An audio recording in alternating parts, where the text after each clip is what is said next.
welcome back. Just to continue from where Mr.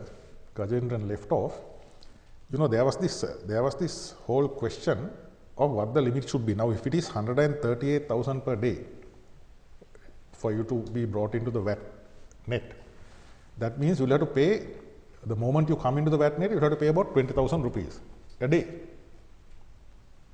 I mean, that is, you can of course make the necessary deductions, the input, not the whole 20,000, because I'll be the input. 138,000, if your margin is 10%, you pay 10% on the margin. That's right. You can deduct what you paid earlier as. Even if you don't pay earlier, there is a deem input tax, that's as right. if you have paid. That's so right. invariably, if you buy the goods at 10 and sell at 12, Yeah, that's right. only on the 2 rupees you pay 15%. That's right.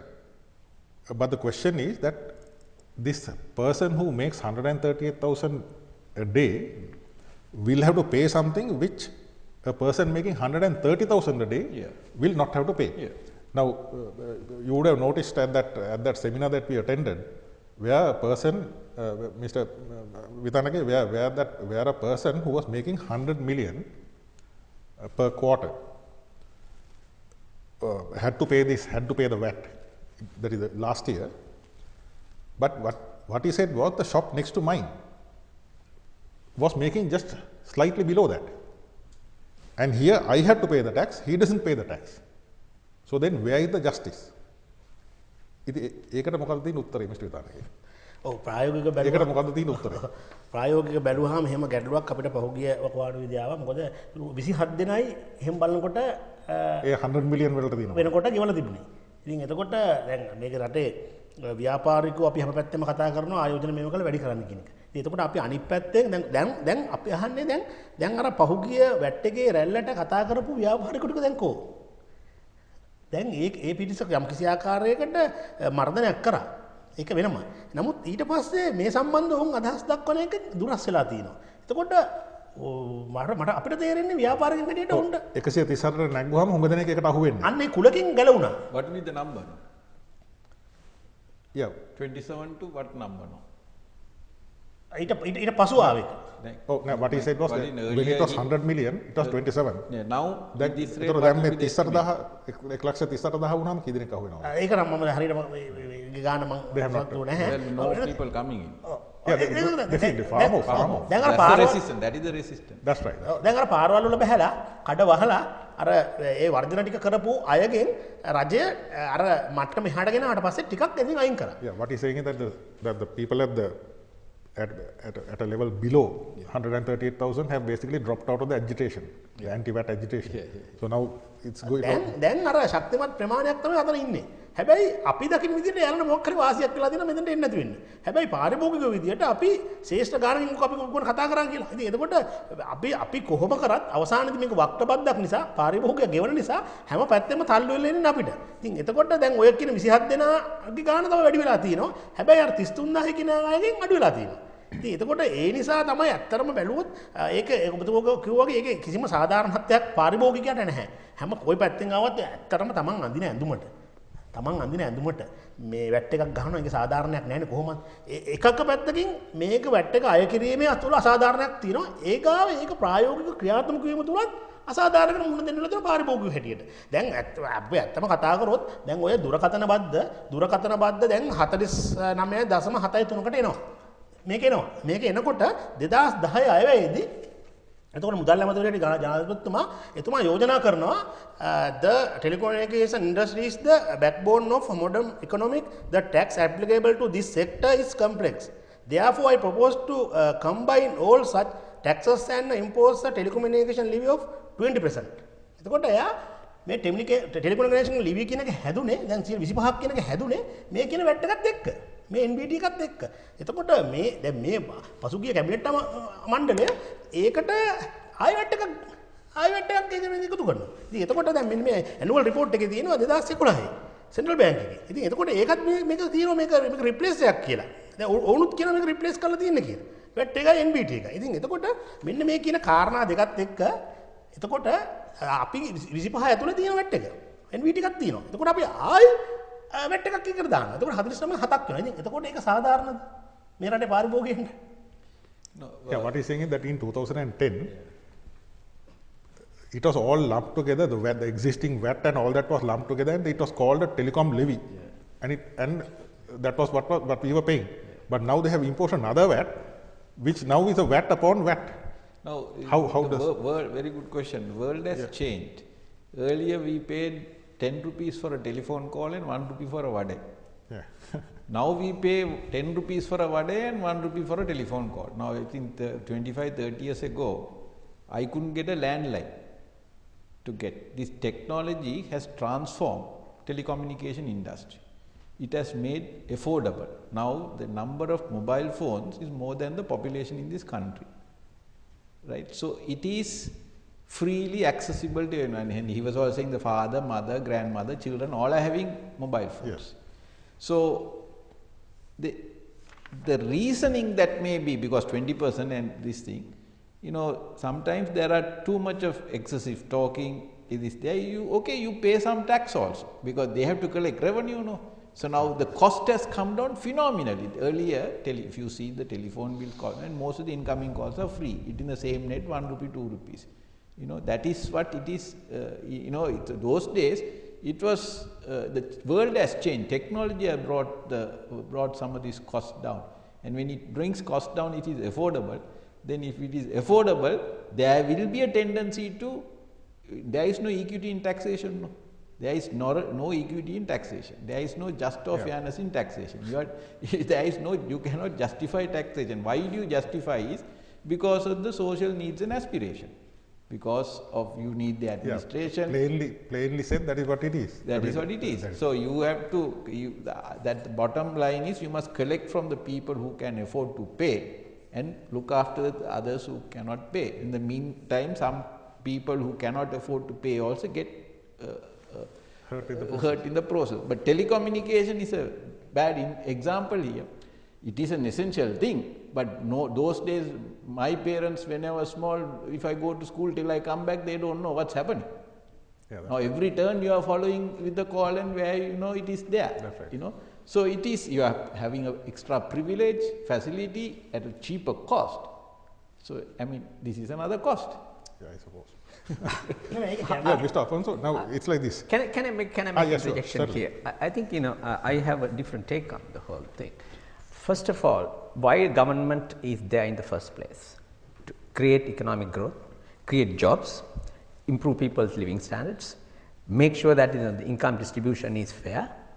You know, if you do something contrary to that, then that's something that one has to pay attention to.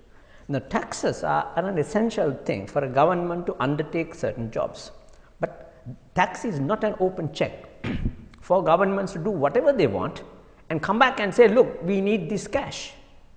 Now, you mentioned governments would tend to tax the items which will be purchased regardless of the cost. If you are desperate enough for that service, you will pay anything and get that. So, I mean, don't governments sort of target government, basically, let's go back to where it started. The 80% is indirect taxes, 20% is direct taxes. And we said that's bad. That's bad. That was our position. Now, what have we tried? Then we said we bring it back to this. But we never committed to that. Because there is a serious issue in this. It affects income distribution in this country. It affects economic growth in this country. Now, the more you bring VAT, now you were talking about, in the course of the discussion, you see, now when you have so many people in between, and if you can have a sort of, bring it down, so that, you know, just 2 or 3 people, then the impact of VAT will be felt less. Yeah. That's not the way to go about. And an expanding economy always have different people plugging in at different points of the whole processing, and that creates opportunities for people. That brings costs down. You know, that's the way economies go. It's not to have, say, just 2 or 3 people will be in the chain, so that is beneficial. No, that doesn't work that way. The more the economies get complex, you find more people getting into the business, doing little things. And if you don't give that opportunity, where do that people go? Where do you find the, now look at 3-wheelers. How many 3-wheelers we have? So I think somewhere 1.3 million, right? Yeah. Now, those people are part of that process as well. Imagine if you had not created that space, where would those people go?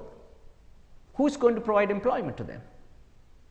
Right? See, I think we got to look at the whole. What you are saying is that each person down the line has to be given the respect that he deserves. No. It's not the respect.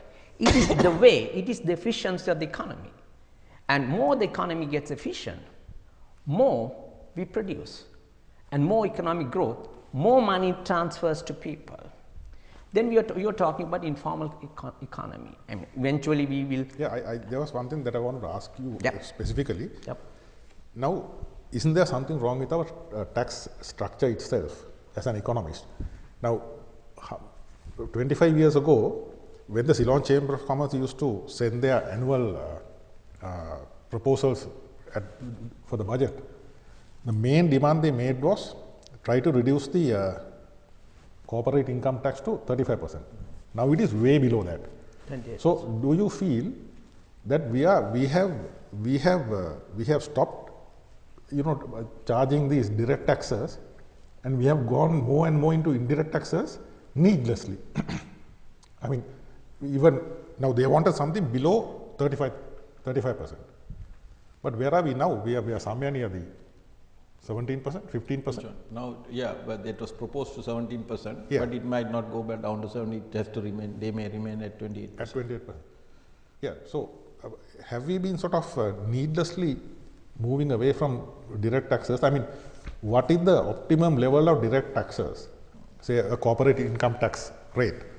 What would be the, I mean, times have changed. No, this is not NM Pereira's era when there was 70% corporate income tax. So times have changed all over the world. But then have we gone too far down that road? I think not we have gone too far. We have been short-sighted and not understanding what we are doing and the consequences of it. Basically, even bringing down the taxes drastically, partly in order to encourage more people to pay taxes. That was, and also to make the Sri Lankan destination attractive for investments, so that more investors will come along and all that. But the point is that how many people who are earning way above the tax threshold are not paying taxes? Just the informal sector I am talking about. Not the informal sector, even the formal sector. But then what happens is, even in the large corporations, they have tax experts. They will basically work things out, so that I mean there are very interesting cases that happen in the US. How much Donald Trump has been paying taxes, and even in such a sophisticated society, when you have the experts around you, you know how to get around that. And an ordinary man, a poor, small businessman, can he do that? He can't do it. He probably be paying the tax. If he does commit to the taxes, and if he gets caught, he pays the exact taxes, at least, a substantial portion of taxes that he is supposed to be paying. Maybe pay more than what he has to pay. Yeah, that's right. So I think we got to understand the societal makeup we have as well, the level at which people have the access to resources and experts and all that. So in that respect, I think genuinely the people who are down the line are paying more taxes and more sincerely paying taxes than the people who are up on the scale. Let's be very frank about it. This is the issue. We have a much serious problem. And then who is representing the government? And which community government represents actually? This is another issue. They want people at the bottom level when it comes to elections. But they have partnerships with people who are at the top level. So policies are worked out in order to facilitate and to give advantages to certain segments who are working with you, who are running the show with you. Now, this kind of lack of transparency in this country has made the whole tax system a mockery. We'll be taking a short break now. Stay with us.